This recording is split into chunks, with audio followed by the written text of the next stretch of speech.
তো সকাল সকাল যেটা আগে করি হচ্ছে এনার্জি ড্রিঙ্ক পাউডারটা খাওয়া। এটা খেয়ে হচ্ছে আমি এখন কাজে নেমে পড়ব। অনেক কাজ পড়ে আছে, কিছুই কাজ হয়নি। Hi friends, good morning. কেমন আছো তোমরা সবাই? আশা করছি ভালো আছো। শম্পা লাইফস্টাইল ব্লগে তোমাদের অনেক অনেক স্বাগত। ঘুম থেকে উঠে কোনো কাজই হয়নি, ঠিক আছে। এই যে এটা নিয়ে এখন বসবো না, এটা তাড়াতাড়ি ঢকঢক করে খেয়ে নিই। খেয়ে দিয়ে হচ্ছে ঝাড় দেবো, ঘরটার মুছবো, বাসন ধোবো, প্রচুর কাজ। আবার রান্নাবান্না করবো। আজকে থেকে তো তেল মশলা রান্নাবান্না সবই পাবে, ওই জন্য আজকে থেকে রান্নার চাপটাও বেড়ে গেল। বরমশাই গিয়েছে বাজারের দিকে, আমাকে বললো লিস্ট করে লিখে দাও কি কি আনতে হবে লিখে দাও, পরে কিন্তু বলো না যে এটা নিয়ে, যেটা আনতে বলিনি সেটা নিয়ে এসছো, যেটা আনতে বলেছি ওটা আনোনি। তো যাই হোক, আমি বললাম যে আমি তোমাকে হোয়াটসঅ্যাপে লিখে পাঠিয়ে দিচ্ছি।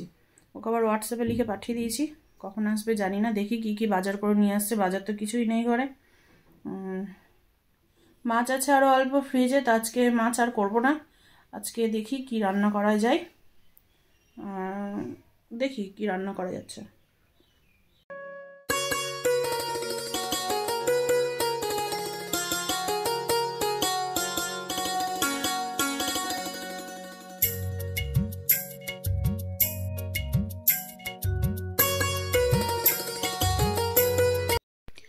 পুরো বাড়িঘর ঝাড়টার দিয়ে এই যে ঘর মুছতে বসলাম।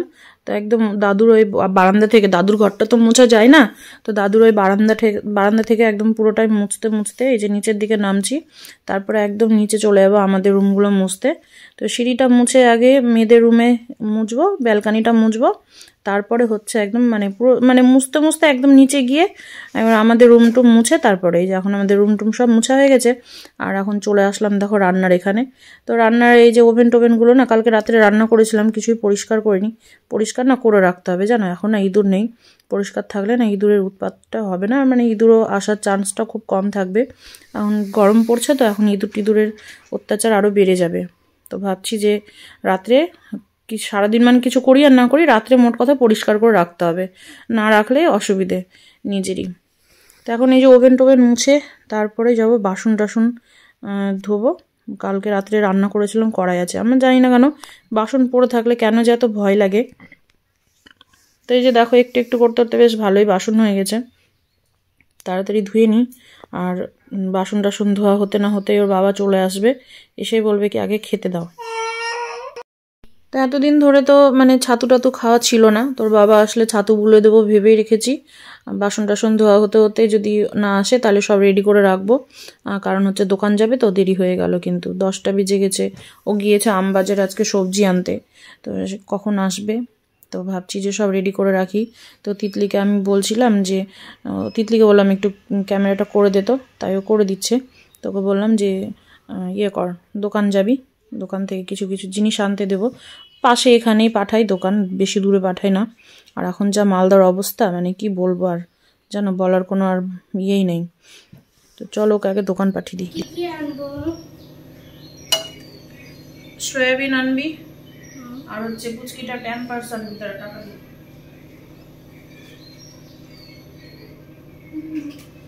এই যে 10 টাকা করে যে 3 প্যাকেট সয়াবিন হয়, সেই বড় দানাটা নিবি।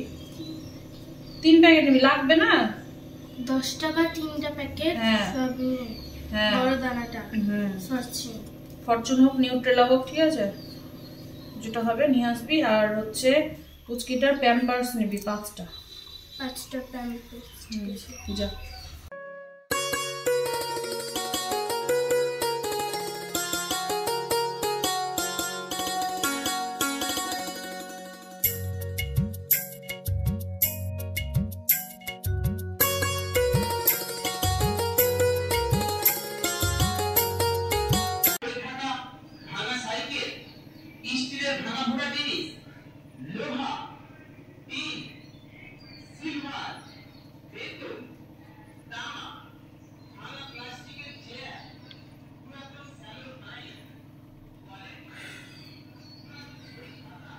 কতদিন পরে সিঁদুর পরলাম বলো তো, কি ভালো না লাগছে। আর স্নান টান করে মনে হচ্ছে শরীরটা আরও ফ্রেশ লাগছে। এখন এই যে রান্না বসাই। তো চলো কি রান্না করছি চলো দেখিয়ে দিই।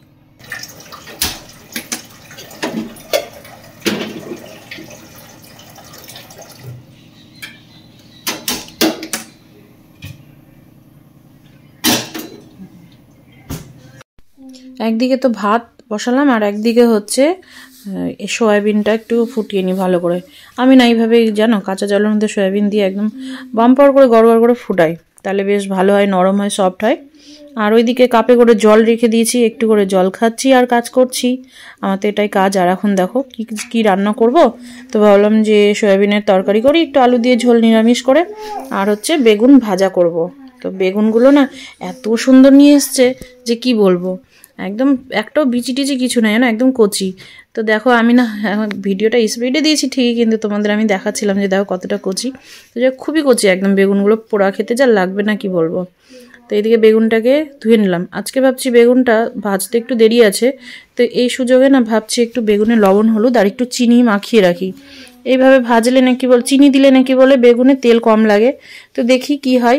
একবার তো ভেজেছিলাম, তেলটা কম লেগেছিল, কিন্তু না বেগুনের ওপর নির্ভর করে, কারণ হচ্ছে কত বেগুনে না তেলটা বেশি টেনে নেয়, আবার কত বেগুনে তেলটা টানেই না। তো এই যে দেখো অল্প সামান্য একটু চিনি দিলাম, দেখুন বেশ সুন্দর করে মাখিয়ে না এক সাইডে রেখে দিই। তারপরে যখন আগে বেগুনটাই ভাজবো, তারপরে সয়াবিনের তরকারিটা করব। তো সয়াবিনটা এখন ফুটে এসছে, তো একটু নেড়ে দিলাম। আর ওইদিকে আলু টালু যেগুলো আছে কেটে নিই। তো আলুটা একটু বেশিই লাগবে মনে হচ্ছে, কারণ হচ্ছে এক তরকারি ভাত তো ধরতে গেলে, তো ভাবলাম যে আলু একটু বেশিই লাগবে। তো আলু বটিটাকে দেখো আমি এখানে উঠিয়ে দিয়েছি, ভালো হয় একদিকে জানো, সুবিধা হয় আবার অসুবিধাও হয়।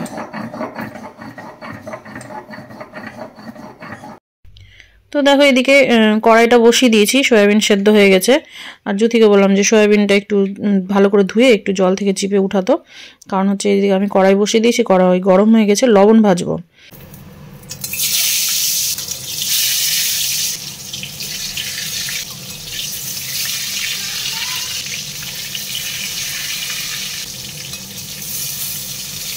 তো বেগুনগুলো ভাজতে দিয়ে না বেগুনগুলোকে ঢেকে দিয়েছিলাম, কারণ হচ্ছে ঢেকে দিলে না বেশ একটু ভালো হয়, নরম হয়, সফট হয়। আর এমনিতেও তো বেগুন, আর আসল কথা কি বলো তো, নরম সফট তো দূরের কথা, মেন কথা হচ্ছে যে বেগুনগুলোতে বেগুন ওই ভাজলে টাজলে না তেলগুলো যে ছিটে, সেগুলো একটু কম ছিটে ঢেকে দিলে। আমি না ওই জন্য প্রত্যেকটা জিনিসই আমি কড়াইয়ে তেলের উপরে দিলেই না ঢেকে দেওয়ার চেষ্টা করি। তো একবার বেগুন ভেজে উঠিয়ে নিলাম, আর একবার বেগুন এখন ভাজতে দিলাম। দুটো বেগুন কেটেছি, তো মানে 6 পিস করে বের করেছি। তো 6 পিস মানে একবারে 12 পিস হবে না, ওই জন্য 6 পিস করে ভেজে নিচ্ছি।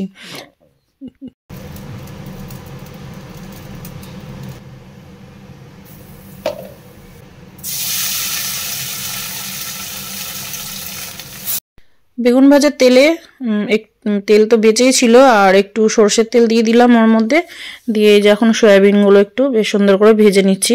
সয়াবিন 3 প্যাকেট কেন নিয়েছি জানো, নাহলে হবে না, দুবেলা তো আমরা 5 জন মানুষ, 5 জন 10 জন খাই মনে করো দুবেলায়। তো এখন সয়াবিনটা ভাজা হয়ে গেছে, আলুটা দিয়ে এখন এই যে হলুদ দিয়ে নেড়ে চেড়ে নেব। তারপরে এই যে মশলা বেটে রেখেছিলাম, আদা, কাঁচা লঙ্কা, জিরে, শুকনো লঙ্কা কয়েকটা বেটে নিয়েছিলাম। তো এখন মশলাটা দিয়ে বেশ সুন্দর করে কষে নেব। আর এখন এই যে লবণ হলুদও দিয়ে নিলাম। আর যেন আগে না সয়াবিন খেতে খুব ভালোবাসতাম, এখন খুব একটা ভালো লাগে না, কিন্তু খাই মাঝে মধ্যে। আর এর আগে একদিন নিরামিষ রান্না করেছিলাম, আমার খুব ভালো লেগেছিল। তো সয়াবিনটা কষা হয়ে গিয়েছে, আর এখন আমি সয়াবিন বলছি, আলুটা কষা হয়ে গেছে। তো এখন আমি সয়াবিন দিয়ে আর অল্প পরিমাণে একটু জল দিয়ে এখন আবার ঢেকে ঢেকে কষবো সয়াবিনের সাথে। এইভাবে কিন্তু একটা আলাদাই টেস্ট হয়। আমার বর গরম মশলা খেতে চায় না, ওই জন্য গরম মশলাটা আগেই দিয়ে দিলাম, যাতে সয়াবিনের যে একটা কাঁচা গন্ধ থাকে সেই গন্ধটা যাতে না থাকে। আর গরম মশলা দিলে না আবার গরম মশলার গন্ধ পেলে খাবে না জানো, সব দিকেই জ্বালা। সয়াবিন তো কষানো হয়ে গেছে, আর দিয়ে দিলাম এখন জল।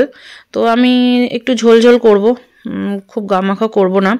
আলুগুলো এত সেদ্ধ হয়েছে না, আলুগুলো নিজে নিজেই গলে গিয়েছে।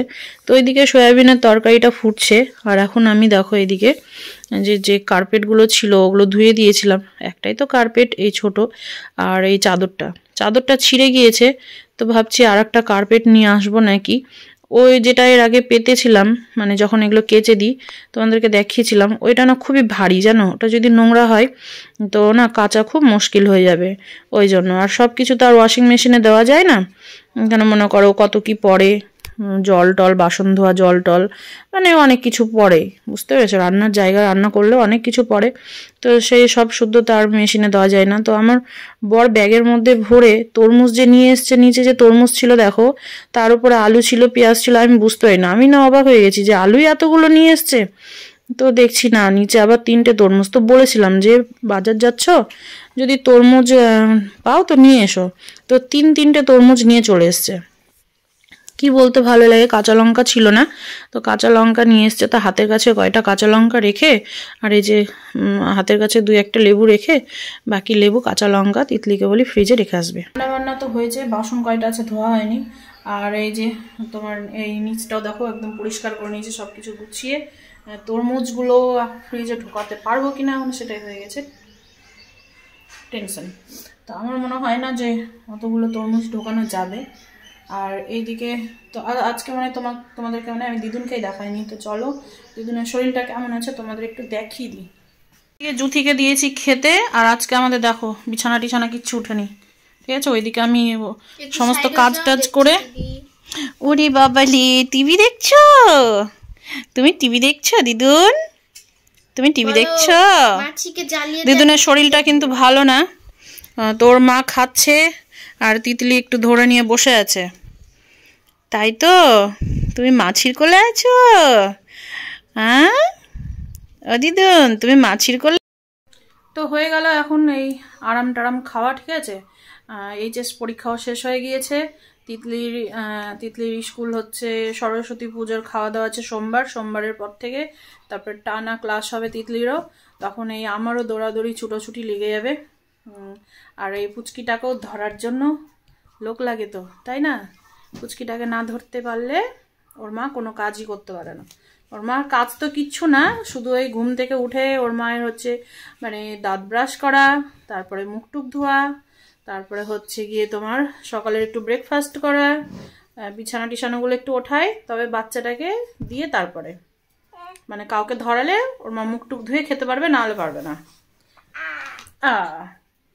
আর তিতলিরও তো সকালে ঘুম থেকে উঠেই প্রাইভেট থেকে এসে চলে যাবে স্কুলে। আর এইদিকে তখন আমারও হুড়োহুড়ি তাড়াহুড়ো কাজ, এটা করো ওটা করো, রেখে আসো, আবার রান্না করো, আবার আনতে যাও, এগুলোই চলবে তখন আমার। তখন যে দিদুনটাকে কে নিবে? যাই হোক, এখন তিতলিকে ভাত দেবো। তিতলি ভাত টাত খেয়ে আবার পড়তে বসবে, ঠিক আছে? সন্ধ্যের দিকে বসে না, বদমাশি করে, ওই জন্য দুপুরবেলায় খেয়ে দে বস পড়তে।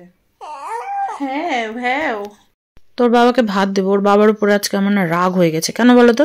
এসে বলছে কি তাড়াতাড়ি খেতে দিবা নাকি বলছো, খেতে দিবা নাকি বলছো, জানো? এত বিরক্ত লেগে গেছে। আসলো হাত পা ধোবে তাহলে তো দিব, ভাত দিতে তো দেরি লাগে না। তো যাই হোক খেতে দিলাম, দিয়ে এখন আমি শান্তি। তো চলো ব্লগটাকে আজকে এখানেই শেষ করছি। সবাই ভালো থেকো, সুস্থ থেকো, সাবধানে থেকো। দেখা হবে নেক্সট কোনো ব্লগে। তো আজকের মতো টাটা, বাই বাই।